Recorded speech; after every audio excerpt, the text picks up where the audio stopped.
తెలంగాణలో ఆత్మహత్యల పరంపర ఆగుతుంది అనుకుంటే అది మళ్ళీ ఆద్యం పోసినట్టు అయింది.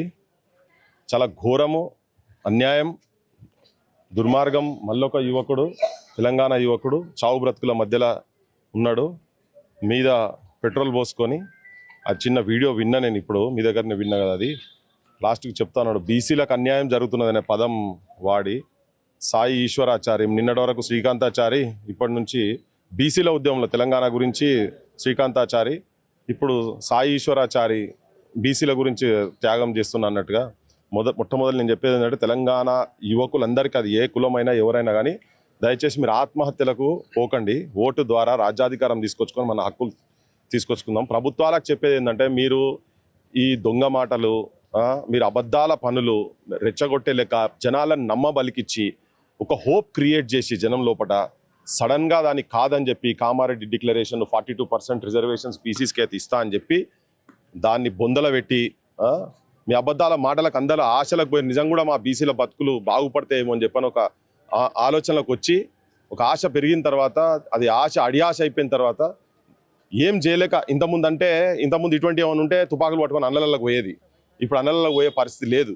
కానీ వాళ్ళు ఏంటంటే ఈ ఆత్మహత్యల సైడ్ పోవడం అనేది కూడా కరెక్ట్ కాదు. అందరం కలిసి కొట్లాడి ఈ మన హక్కులను సాధించుకుందాం, కానీ ఆత్మహత్యల సైడ్ మాత్రం పోదు. ఇది ప్రభుత్వం, ఇది నేను చాలా క్లియర్గా చెప్పాల్సుకుంది ఏంటంటే, ఇది టూ ఎర్లీగా మీరు మాట్లాడుతున్నారని అనిపించచ్చు, కానీ ఇది 200% రాహుల్ గాంధీ, రేవంత్ రెడ్డి ఖాతాలో పడేటువంటి హత్య. ఇది ఆత్మహత్య కాదు. ఒక బీసీల గురించి అన్నాడు కదా ఆయన, చాలా క్లియర్ కట్గా చెప్పిండు, ఆ పిల్లాడు చెప్పిండు దాంట్లో. అది చూస్తే ఇంకా మిగతా విజువల్స్కి అన్నీ వచ్చేది ఉంటే చాలా క్లియర్ కట్గా తెలుస్తుంది దాన్ని. ఇది ప్రభుత్వాల హత్యలు. మీరు అబద్ధాల మాటలు, మీరు దోకబాజ్ మాటలు, మీరు ఏండ్లకెళ్ళి స్వతంత్రం వచ్చిన కాడికెళ్ళి బీసీలకు మోసం చేసిండ్రు, దగా చేసిన అన్ని రాజకీయ పార్టీల్లో కూడా దీని బాధ్యత వహించాల్సిన అవసరం ఉంటుంది.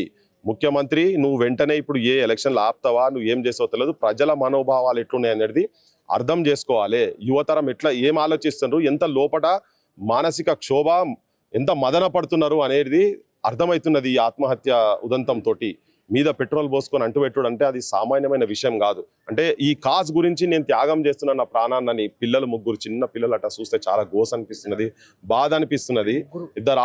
ముగ్గురు పిల్లలే, ఇద్దరు ఆడపిల్లలు, ఒక మగపిల్లాడు. చిన్నగా వాళ్ళు ఆడుకుంటారు, తలలు ఇట్లా అనుకుని ఆడుతుంటే అలా చూస్తుంటే అసలు చాలా ఘోరం అనిపించింది. తల్లి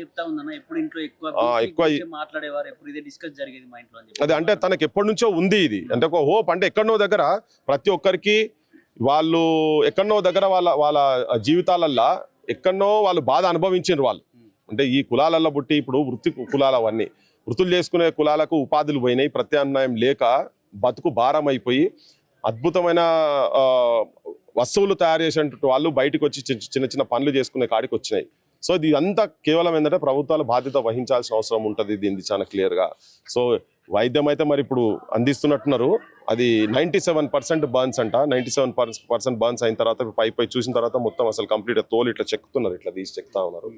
అది బతుకుడు కష్టమే కావచ్చు, కానీ ఇప్పటికన్నా కానీ వాళ్ళు ఈ ప్రభుత్వాలు, ముఖ్యంగా ఇప్పుడు ప్రజెంట్ కాంగ్రెస్ గవర్నమెంట్ అన్ని పక్కకు పడేసి మీరు ఢిల్లీకి పోయి పార్లమెంట్ కాడ కూర్చొని ఈ 42% బీసీ రిజర్వేషన్ బిల్లును మోడీ దగ్గర ఒత్తిడి చేసి ఇప్పటిదాకా ఆయన కనీసం అఖిల పక్షాన్ని కూడా తీసుకపోలే కదా. ఇవన్నీ చూస్తున్నారు, యువతరం అందరూ మాట్లాడుతున్నారు.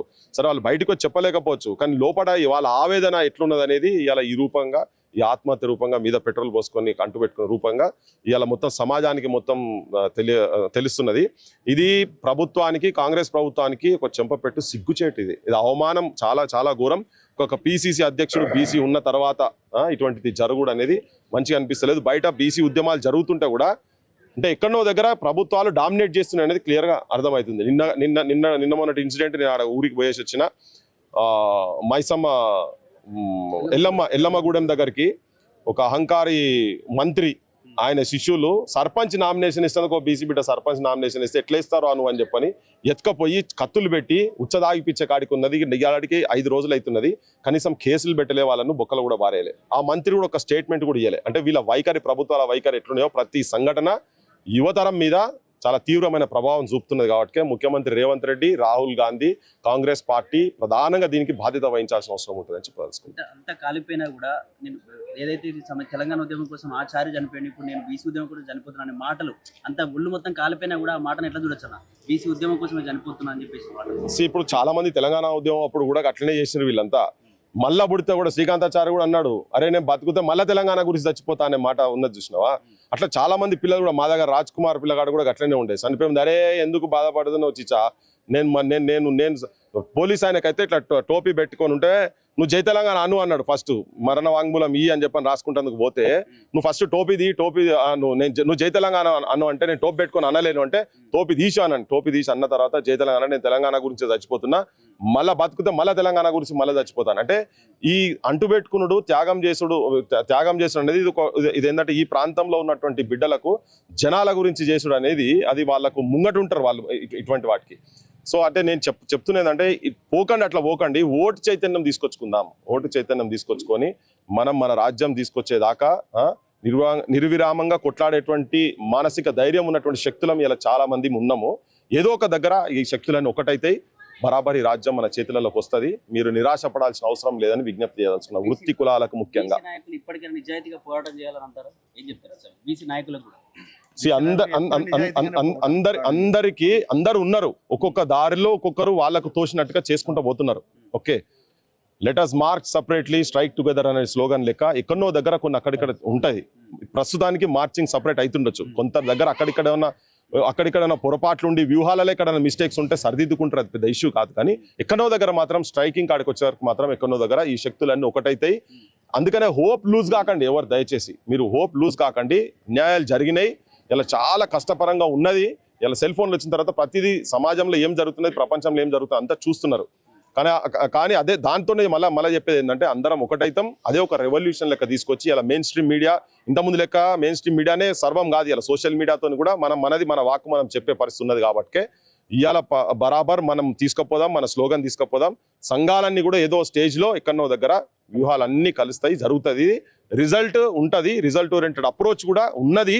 కానీ ఎక్కువ ఏమైపోయిందంటే ఇప్పుడు ఇవన్నీ పైసలు లేని కులాలు, ఇవన్నీ చిన్న చిన్న కులాలు, రాజ్యాధికారం టేస్ట్ కూడా తెలియదు. కొంతమంది చదువుకొని వచ్చినటువంటి వాళ్ళకు ఇప్పుడు అర్థమవుతుంది. ఇప్పటిదాకా వీళ్ళ దగ్గర ఉండొచ్చిన వాళ్ళే కదా, ఇప్పుడు తెగించి కొంత అక్కడిక్కడ బయటకు వస్తారు. కాబట్టి ఏదో స్టేజ్లో జరుగుతుంది, ఏదో స్టేజ్లో మనం బరాబర్ సాధిస్తామని చెప్పి క్లియర్ కట్గా హోప్ క్రియేట్ చేస్తున్నా. మంచి సమాజం, తెలంగాణ సామాజిక న్యాయంతో ఉన్నటువంటి తెలంగాణను తీసుకొచ్చే దారి బాటలో అందరు కలిసి పనిచేస్తాం. జరుగుతుంది, అది భవిష్యత్తులో జరుగుతుంది.